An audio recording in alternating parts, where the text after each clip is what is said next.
সেই রিপোর্টটাতে ভারতের প্রধানমন্ত্রী নরেন্দ্র মোদী তিনি ফেঁসে যাচ্ছেন। পেহেলগ্রামে যে ঘটনাটা ঘটেছে, দিন শেষে ভারত নিজেদের জালেই নিজেরা ফেঁসে যাচ্ছে। যখনই পাকিস্তানের সাথে ভারতের খুব দুরবস্থা যাচ্ছে, তখনই ডক্টর মোহাম্মদ ইউনূস হাসিনার করা সকল চুক্তি বাতিল করছেন বাংলাদেশের সাথে ভারতের। প্রিয় দর্শক, এটাই ডক্টর মোহাম্মদ ইউনূসের এক্সট্রা অর্ডিনারি পাওয়ার, যেটা ডক্টর মোহাম্মদ ইউনূসের জন্যই মানানসই। অন্য কেউ হলে এ জায়গায় এই সাহস, এই দুরভিসন্ধি দেখাতে পারতেন না। মানে হ্যারাম থাকলে, মেরুদণ্ড থাকলে যা হয় সেই ঘটনাগুলো কিন্তু ঘটছে এখন। আগে বিনা চ্যালেঞ্জে সব ছেড়ে দেওয়া হতো, যা খুশি তাই করবে, না, এখন পরিস্থিতি পাল্টে গেছে এবং এবার ঠেলা সামলাও। আঙুল বাঁকা করেছে, আর কোনো সুযোগ নাই। ঘটনা শুরু হতে যাচ্ছে দর্শক, ঘটনা ঘটছে, এই জন্য ঠিকঠাক মতো শক্ত করে আঙুল বাঁকা করেছে। ভারতের সেনাপ্রধান এখন এক ধরনের পাগল হয়ে গিয়েছে।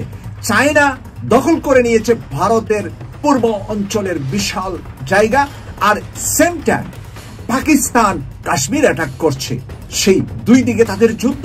এখন তৃতীয় দিকে ভারতের সেনাপ্রধান নজর দিয়েছে বাংলাদেশ। ঠিক দুঃসময় পাকিস্তানকে বিগ সারপ্রাইজ দিল এরদোয়ান অর্থাৎ তুরস্ক।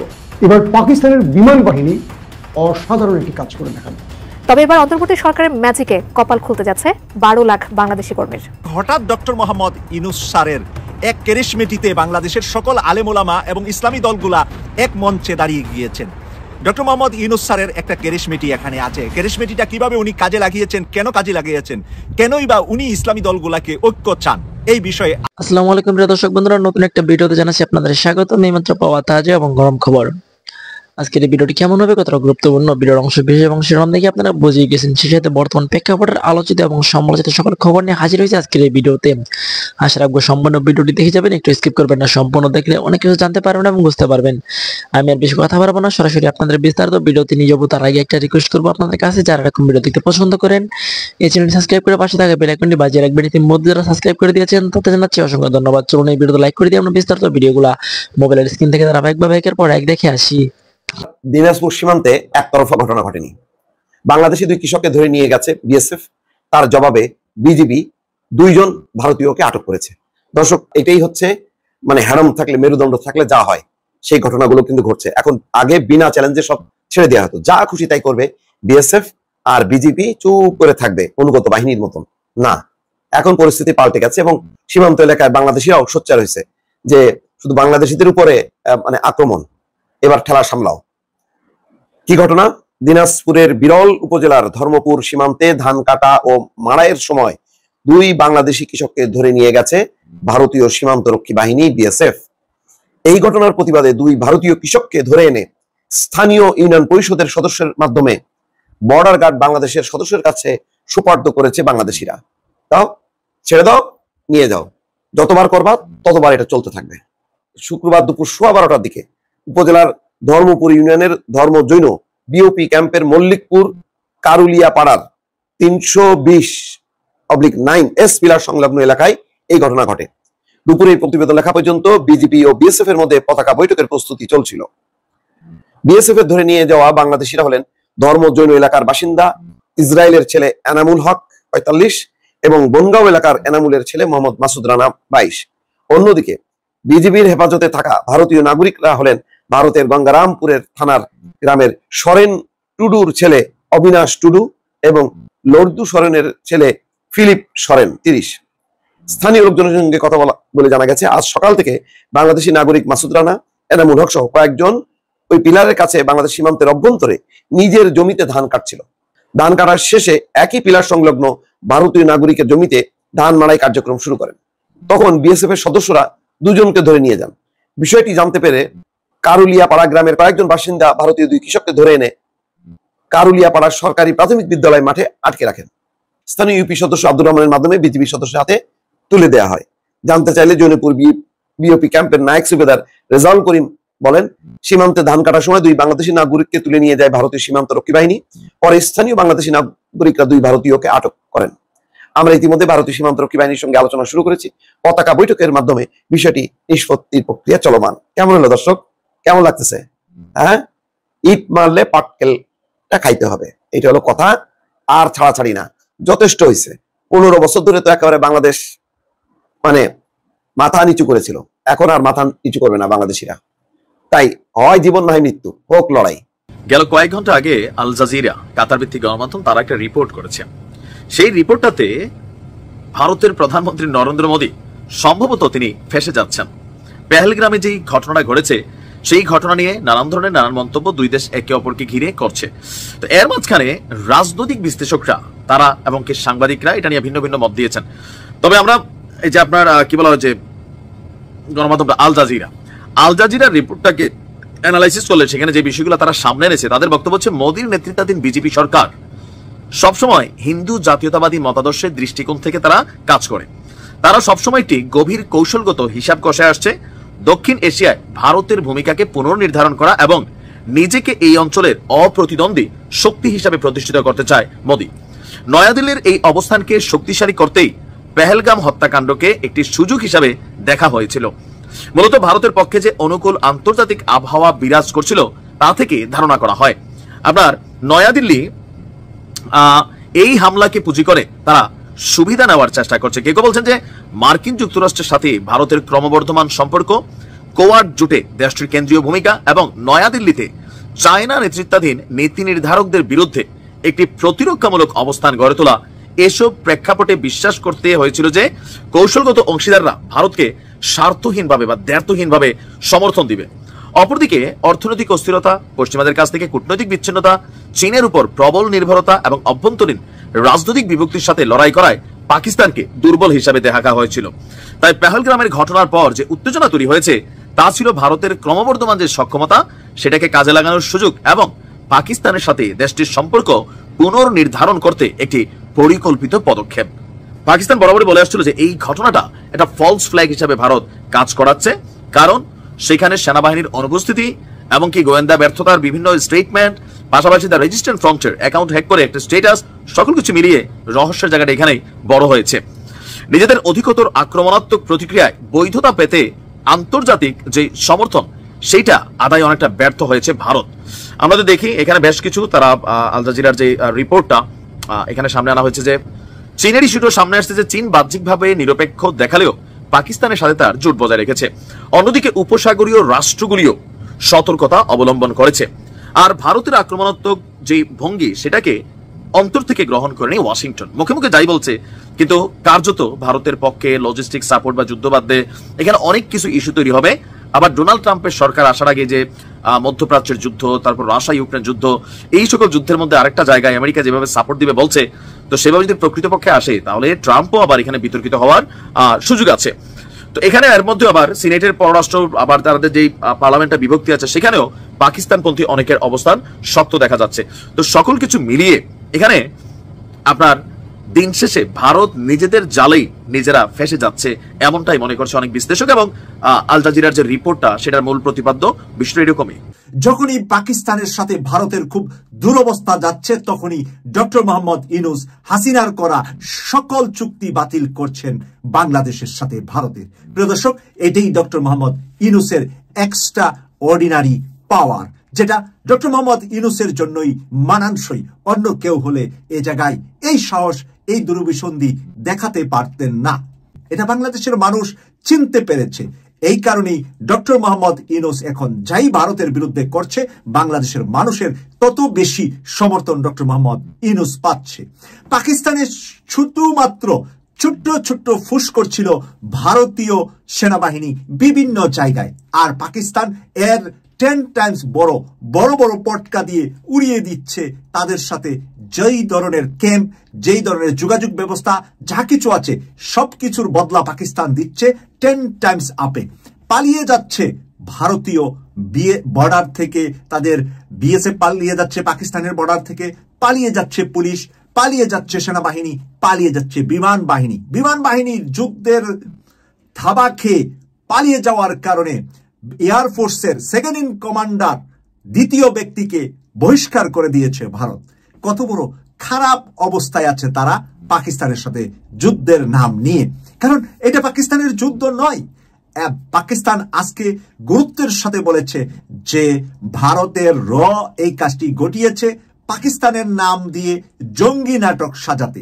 যেই জঙ্গি নাটক 15.5 বছর বাংলাদেশকে সাজিয়ে বাংলাদেশকে দাবিয়ে রাখতে চেয়েছিলেন আমেরিকা, ইউরোপ, পশ্চিমা বিশ্বকে ডেকে এনেছিলেন বাংলাদেশ জঙ্গিবাদ, তাই হাসিনা ছাড়া কেউ এই জঙ্গিবাদের ট্যাকেল দিতে পারবে না। এই কাজগুলা ছিল ভারতের এবং শেখ হাসিনা মিলে। আর শেখ হাসিনার কিছু কুসন্তান, সুসন্তান নয় কুসন্তান, যে কুসন্তানগুলা বিভিন্ন মন্ত্রণালয়ে দায়িত্ব পালন করেছে, তাদেরকে মাথাগুলা মজকগুলা কিনে ফেলেছে ভারতের আর সেই কিনা মজকের মধ্য দিয়ে যা কিছু বলছে, যা কিছু শিখিয়েছে, তা কিছুই কার্যে বাস্তবায়ন করেছে বাংলাদেশের হাসিনার গোলামরা। সেই বাংলাদেশের হাসিনার গোলামরা তা বাস্তবায়ন করার কারণে আজকে নরেন্দ্র মোদী এবং হাসিনা দুজনের শুধু বাংলাদেশ থেকে বিদায়ী হয় নাই, বর্তমানে এই যে ময়ূর রঞ্জন, এই যে একটা ভুমা আছে না, ভুমা যে বাংলাদেশ নিয়ে সব সময় চিৎকার করে নাচানাচি করে মিডিয়াতে, তাকে এখন দিল্লির সুপ্রিম কোর্ট ডেকেছে। তুমি যে বাংলাদেশ নিয়ে এত প্রপাগান্ডা, এত কিছু করেছ, তার প্রমাণ এবং দলিল সাবমিট করো সুপ্রিম কোর্টে, মানে ভারতীয় আদালতে তাকে ডাকা হয়েছে। প্রিয় দর্শক, এই হলো ওইখানের তরুণদের মাঝে, তরুণীদের মাঝে, ইয়াংদের ভিতরে পরিষ্কার হয়ে গিয়েছে যে বাংলাদেশের সাথে শুধু ভারত অন্যায়ই করেছে, বাংলাদেশের মানুষের উপর জুলুম করেছে, বাংলাদেশের সাধারণ ধর্মবিরু, দেশপ্রেমী তাদের মানুষদেরকে হত্যা করেছে নরেন্দ্র মোদী। এই কথা এখন ভারতীয় তরুণ তরুণীদের ব্রেন খুলে গিয়েছে, চক্ষু খুলে গিয়েছে, তারা এটা বুঝে ফেলেছে। এখন নরেন্দ্র মোদী যা কিছু সাজা, যা কিছু ঘটাতে সব মুসলিম বিদ্বেষিতা নিয়ে, কারণ ভারতের সকল তরুণীরা শিক্ষিত মেধাবীরা কিন্তু তারা মুসলিম বিদ্বেষী নয়, তাদেরকে মুসলিম বিদ্বেষী হিসাবে বিভিন্নভাবে এই বিজেপি সরকার নাটক সাজিয়ে তাদের ব্রেনে ঢুকাচ্ছিলেন। এখন যখন পাকিস্তানের সাথে 26 জন পর্যটনকে হত্যা করে ভারত নাটক সাজিয়ে কাশ্মীর এবং পাকিস্তানকে ঘায়েল করার জন্য আমেরিকাকে হাতের কাছে পাবে, ইউরোপ পশ্চিমা বিশ্বকে হাতের কাছে পাবে, এই বিশ্বাসে সে এই হত্যাকাণ্ডটি নিজের দেশে ঘটিয়েছে যে সারা বিশ্ব থেকে পাকিস্তানের বিরুদ্ধে দাঁড়াবে এবং বলবে পাকিস্তানের জঙ্গিরা কাশ্মীরে ঢুকে এই কাজ করেছে। কিন্তু সারা বিশ্ব থেকে নো আসার কারণে তরুণ তরুণীরা, শিক্ষিত মেধাবীরা, ভারতীয়রা এখন থুতু দিচ্ছে নরেন্দ্র মোদীকে। নরেন্দ্র মোদীকে যেখানে পাবে সেখানে উলঙ্গ করে ফেলবে ভারতীয় তরুণ তরুণীরা। বাংলাদেশের অর্থনীতির বড় স্তম্ভ প্রবাসী আয়, কিন্তু শ্রমবাজারের বড় অংশ দখল করে থাকা মালয়েশিয়ার পথ দীর্ঘদিন ধরে বন্ধ ছিল বাংলাদেশিদের জন্য। তবে এবার অন্তর্বর্তী সরকারের ম্যাজিকে কপাল খুলতে যাচ্ছে 12 লাখ বাংলাদেশি কর্মীর। মধ্যপ্রাচ্যের আরব দেশগুলো সহ বিশ্বের বিভিন্ন দেশের শ্রমবাজারে ছড়িয়ে আছে বাংলাদেশিরা। সেসব দেশের মধ্যে অন্যতম একটি দেশ মালয়েশিয়া। কিন্তু বিভিন্ন কারণে সাময়িক সময়ের জন্য বন্ধ ছিল বাংলাদেশিদের মালয়েশিয়া যাওয়ার সুযোগ। আর এই সুযোগ গত বছরের 31 মে হঠাৎ হাতছাড়া হওয়ায় বিপাকে পড়েছেন মালয়েশিয়ায় যেতে ইচ্ছুক অগণিত বাংলাদেশি। তবে শেষ পর্যন্ত মালয়েশিয়ায় শ্রমবাজারে ফিরেছে আশার আলো। বহুল আলোচিত ও প্রতীক্ষিত মালয়েশিয়া বাংলাদেশ জয়েন্ট ওয়ার্কিং গ্রুপের বৈঠক অনুষ্ঠিত হতে যাচ্ছে মে মাসের 2য় সপ্তাহে। পুত্রজায়ায় এই বৈঠকে উন্মোচিত হতে পারে বাংলাদেশি শ্রমিকদের জন্য বন্ধ থাকা মালয়েশিয়ার দরজা। আর এই অর্জনের পেছনে রয়েছে ডক্টর ইউনূসের নেতৃত্বাধীন কূটনৈতিক দক্ষতা। Bangladesh association of international recruiting agency অর্থাৎ বায়রার সাধারণ সদস্যরা এ নিয়ে কৃতজ্ঞতা প্রকাশ করেছেন। তাদের মতে কিছু স্বার্থান্বেষী গোষ্ঠীর অপপ্রচারে বাংলাদেশি শ্রমবাজার সংকুচিত হলেও এবার সময় এসেছে ঐক্যবদ্ধভাবে এগিয়ে যাওয়া। তারা বলেন, বিভিন্ন সময় সিন্ডিকেট, অনলাইন সিস্টেম এবং শ্রমচুক্তিকে দায়ী করে সরকারের ভাবমূর্তি ক্ষুণ্ণ করা হয়েছে। এসব কর্মকাণ্ডের নৈপথ্যে রয়েছে একদল ফ্যাসিস্টের দোসর, যারা পতিত সরকারের এজেন্ডা বাস্তবায়নে ব্যস্ত। তবে যে কোনো শর্তে শ্রমবাজার খুলে দেওয়ার দাবি বায়রার সাধারণ সদস্যদের। তারা জানায়, শ্রমিক গ্রহণকারী দেশের সকল শর্ত মানতে আমরা প্রস্তুত। মালয়েশিয়ার সরকার ইতিমধ্যে ঘোষণা দিয়েছে তারা 14টি দেশ থেকে 12 লক্ষ কর্মী নেবে। এর মধ্যে বাংলাদেশিদের প্রতি আগ্রহ রয়েছে সবচেয়ে বেশি। কিন্তু জনশক্তি রপ্তানি খাতের কিছু পরিচিত মুখের নেতিবাচক প্রচারণা ও সংবাদ সম্মেলনের কারণে বাংলাদেশ এখনও পিছিয়ে। বিশ্লেষকরা বলছেন, মালয়েশিয়ায় চীনা বিনিয়োগ বৃদ্ধির ফলে শ্রমিক চাহিদা বেড়েছে বহুগুণ। যুক্তরাষ্ট্র চীন বাণিজ্য যুদ্ধের সুবিধাভোগী দেশ হিসেবে মালয়েশিয়ায় তৈরি হয়েছে শ্রমিক নিয়োগের সুবর্ণ সুযোগ। আর এই সুযোগ কাজে লাগাতে পারলেই বিপুল সংখ্যক বাংলাদেশি শ্রমিকের কপাল খুলতে পারে। সময় এখন ঐক্যবদ্ধভাবে কাজ করার। দরকার জাতীয় স্বার্থে কূটনৈতিক সাফল্যকে সমর্থন দেওয়া। মালয়েশিয়ার সঙ্গে দীর্ঘদিনের বন্ধুত্ব ও সম্ভাবনাময় শ্রমবাজার যেন অন্ধ রাজনৈতিক। আওয়ামী লীগ নিষিদ্ধের দাবিতে একটা সমাবেশ করেছে এনসিপি। সেখানে তারা খানিকটা সরকারের বিরুদ্ধে কথা বলেছে এবং ডক্টর ইউনূসের সমালোচনা করেছেন। প্রশ্ন হতে পারে, আমার মাথায় প্রশ্ন এসছে, এটা কি ডক্টর ইউনূস আর এনসিপির একটা পাতানো খেলা কিনা? কেন পাতানো খেলা বলছি সেটা আসবো। তার আগে যেটা অনুমান করছিলাম, এনসিপি আসলে এই আওয়ামী লীগের নিষিদ্ধ করার দাবিটাকে একটা পলিটিক্যাল এজেন্ডা বা পলিটিক্যাল ইস্যুতে পরিণত করবে, এটা বোঝা যাচ্ছিল। এবং তাদের রাজনীতির জায়গা থেকে এটা এক ধরনের সঠিক সিদ্ধান্ত। তারা দুটো ইস্যুকে সামনে আনছেন। একটা হচ্ছে সংস্কার, যেটার মাধ্যমে তারা, আমি ধারণা করি, শিক্ষিত সচেতন শহুরে আরবান মিডল ক্লাসকে কানেক্ট করতে পারবেন। কারণ সংস্কার শব্দটা জনগণ চায় সংস্কার, এই কথাটা আমি কখনোই মনে করি না। কারণ আমরা জনগণ বলতে আমার সোশ্যাল মিডিয়ার ইকোসিস্টেমে থাকা কিছু মানুষকে বুঝি, আপামর জনসাধারণ আমরা আসলে বুঝি না। এই শব্দটা কয়জন ঠিক মতো জানে, কি সংস্কারের আলাপ হচ্ছে, খুব অল্প মানুষ এটা। এবং আমরা যদি তাদেরকে জনগণ হিসাবে বিবেচনা না করি সেটা ভুল। তো তাহলে এটাও ইম্পর্টেন্ট, কারণ শহুরে শিক্ষিত মধ্যবিত্ত আমাদের অপিনিয়ন মেকিংয়ে খুব গুরুত্বপূর্ণ ভূমিকা পালন করে। আর আওয়ামী লীগ নিষিদ্ধকরণের দাবি একেবারে সবার মধ্যে কানেক্ট করার সমূহ সম্ভাবনা আছে। তারা দুটো নিয়ে কাজ করছেন এবং যেহেতু তাদের দলের সেই অর্থে কোনো পজিশনিং এখনো হয়নি, তারা মধ্যপন্থী বলছেন, বহুবার বলেছি, কি ধরনের মধ্যপন্থা, তাদের ইশতেহার কি, তারা কি করতে চান জনগণের জন্য, তাদের রাজনীতিটা কি, সেটা এখনো খুব স্পষ্ট করতে পারেননি। তাই এই ইন্টারিম সময়, মানে তারা এটা করবেন কোনো একদিন এবং আমি আশা করি খুব বেশি দেরি হবে না, তার মধ্যে তাদের এই ইন্টারিম সময়ে তো রাজনীতির ইস্যু লাগবে এবং তারা এই দুটো ইস্যু নিয়ে মাঠে নেমেছেন। এবং গতকাল তারা একটা সমাবেশ করেছেন, সেখানে হেডলাইনটা এরকম ছিল সমাবেশের, গণহত্যাকারী আওয়ামী লীগের বিচার ও রাজনৈতিক কার্যক্রম নিষিদ্ধের দাবিতে। এখানে জনাব নাহিদ ইসলাম বলেন, অবিলম্বে আওয়ামী লীগের নিবন্ধন বাতিল করতে হবে, নৌকা মার্কাকে বাংলাদেশ থেকে নিশ্চিহ্ন করে দিতে হবে, বিচার চলা পর্যন্ত আওয়ামী লীগের সাংগঠনিক এবং রাজনৈতিক কর্মকাণ্ড আইন করে নিষিদ্ধ ঘোষণা করতে হবে। নাহিদ ইসলাম বলেন, জুলাইয়ে শহীদ পরিবার ও আহতদের দায়িত্ব নেওয়ার কথা ছিল রাষ্ট্রের, সেটিও নিশ্চিত করতে পারেনি অন্তর্বর্তী সরকার। বিভিন্ন জায়গায় মামলা বাণিজ্য হচ্ছে, বিভিন্ন রাজনৈতিক দলের ইয়েতে আওয়ামী লীগ তৃণমূলে পুনর্বাসিত হচ্ছে, তিনি এগুলো বলছেন। এরপর তিনি বলছেন, যদি এই সরকার বিচার নিশ্চিত করতে ব্যর্থ হয় তবে আমরা বসে থাকবো না, জনতার আদালতে আওয়ামী লীগ ও ফ্যাসিবাদের বিচার নিশ্চিত করতে হবে। এবং তারা রীতিমতো বলছেন ফ্যাসিবাদ বিরোধী মঞ্চ তৈরি করতে বলছেন। তিনি আরো বলেন, পাড়ায় পাড়ায় মহল্লায় মহল্লায় জনতার আদালত তৈরি করতে হবে।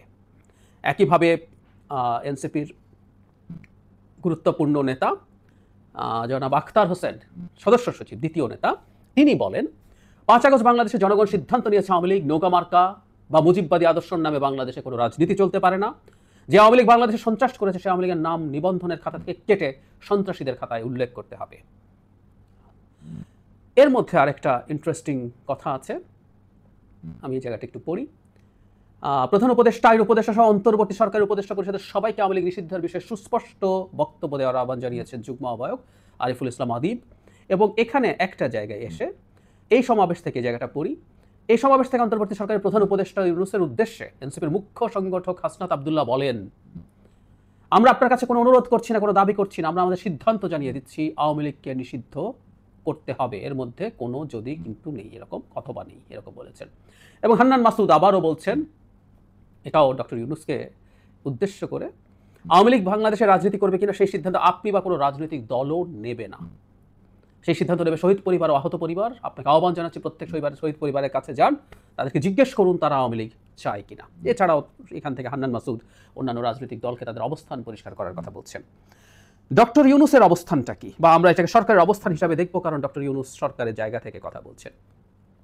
তিনি সম্প্রতি আল জাজিরার সাথে কথা বলেছেন, সেই আল জাজিরার সাথে কথা বলায় তিনি আওয়ামী লীগ প্রসঙ্গে কথা বলেছেন। এবং তার আগে আমি ওই জায়গাটায় আসবো, এবং আল জাজিরার বক্তব্যে খুবই ইন্টারেস্টিং একটা অংশ আছে, যেটা দেখেই আমার মনে হয়েছে এটা একটা পাতানো খেলা কিনা, আমি আসবো।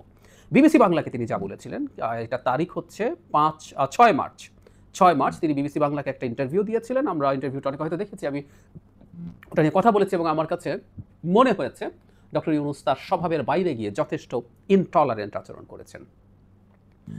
এবার বিবিসি বাংলাকে তিনি বলছেন, তাদের সিদ্ধান্ত নিতে হবে যে তারা এটা করতে চায় কিনা নির্বাচন প্রসঙ্গে, আমি তাদের হয়ে এই সিদ্ধান্ত নিতে পারি না। মোহাম্মদ ইউনূস বলেন, নির্বাচনে কে অংশ নেবে তা নির্বাচন কমিশন ঠিক করে। কথাটা পুরো ঠিক না, এই কথাটাও এক ধরনের পাশ কাটানোর চেষ্টা আছে। নির্বাচন কমিশন আসলে যেটা করে সেটা হচ্ছে, নির্বাচন কমিশন নিবন্ধন আছে যেসব দলের, সেসব দলকে নির্বাচনে অংশ নিতে দেয়। কারো নিবন্ধন বাতিল হওয়ার মতো কোনো কিছু যদি ঘটে সেটা বাতিল করবে এবং সে তখন নির্বাচনে যেতে পারবে না। সো আওয়ামী লীগকে আসলে নিষিদ্ধ করা না হলে এখন পর্যন্ত নিবন্ধন বাতিল হবার মতো যে নিবন্ধনের ক্ষেত্রে যে ক্রাইটেরিয়া আছে, মোটা দাগে সেগুলো সে ভায়োলেট করেনি। সুতরাং এটা আসলে সরকারের জায়গা। কিন্তু আল জাজিরাকে তিনি আওয়ামী লীগের নির্বাচনে আসা নিয়ে একটা ইন্টারেস্টিং কথা বলেছেন এবং সেটা একটু ভিন্নতা আছে। আমি পড়ি, আওয়ামী লীগের নির্বাচনে অংশগ্রহণের অনুমতি দেওয়া হবে কিনা আল জাজিরা উপস্থাপক যখন এই প্রশ্ন করেছেন তখন তিনি বলেন একদম একই রকম কথা। এই প্রশ্নের জবাবের একটি অংশ আওয়ামী লীগকে নির্ধারণ করতে হবে, দলটি আগে নিজেই সিদ্ধান্ত নেবে তারা নির্বাচনে যোগ দেবে কিনা। তারা এখনো কিছু ঘোষণা করেনি। তাছাড়া নির্বাচনের সময় নির্বাচন কমিশন কি প্রতিক্রিয়া দেয় সেটা সহ অন্যান্য বিষয় আছে বলেও তিনি উল্লেখ করেন। তারপর বলছেন, তাহলে আল জাজিরা তাকে জিজ্ঞেস করছেন তাহলে নির্বাচনে অংশ নেওয়ার বিষয়টি নির্বাচন কমিশনের উপরে ছেড়ে দিচ্ছেন কিনা। ডক্টর ইউনূস বলেন সেটা নয়, অন্যান্য দল আছে যারা বলতে পারে যে এই আইনের অধীনে তারা নির্বাচনে অংশগ্রহণ করতে পারবে না। আমি এই বাক্যটা নতুন যুক্ত করেছেন তিনি আল জাজিরাতে গিয়ে। তাহলে আল জাজিরাতে তিনি যা বলেছেন তার একটা অংশ বিবিসি বাংলাকে যা বলেছেন সেরকমই। আওয়ামী লীগ নিজে সিদ্ধান্ত নিতে হবে এবং কেউ নির্বাচনে পার্টিসিপেট করতে পারবে কি পারবে না সেটা নির্বাচন কমিশন ঠিক করে। মানে ডক্টর ইউনূসের মতো মানুষের এই তথ্যটা একটা হাফ ট্রুথ আমরা এভাবে বলতে পারি, একেবারেই উচিত হয়নি এই তথ্যটা এভাবে দেয়া। কারণ হচ্ছে আওয়ামী লীগকে যদি নিষিদ্ধ করতে হয় সেই প্রসেসটা সরকারকে মানে নির্বাচনে অংশগ্রহণ করার ক্ষেত্রে তো আসলে নিষিদ্ধ করলেই সেটা বন্ধ হয়ে যাবে এবং সেই প্রসেসটা সরকারকে চালু করতে হবে। আর নিবন্ধনের কথা আমি আবারও বলছি, নির্বাচন কমিশন তার কাছে আওয়ামী লীগ একটা দলে নিবন্ধিত থাকার যা যা শর্ত আছে সেগুলো ফুলফিল যদি করে সেগুলো তার নিবন্ধন থাকবে। দল হিসাবে নিষিদ্ধ হলে নিবন্ধন বাতিল হবে। কিন্তু যে কথাটা তিনি বলছেন আমি যেটা আবারও পড়ি, অন্যান্য দল আছে যারা বলতে পারে যে এই আইনের অধীনে তারা নির্বাচনে অংশগ্রহণ করতে পারবে না। ফলে তিনি কোনো দলের জন্য একটা অপশন খোলা রাখছেন, অন্যান্য এটা এক বা একাধিক দলের জন্য তিনি অপশন খোলা রাখছেন।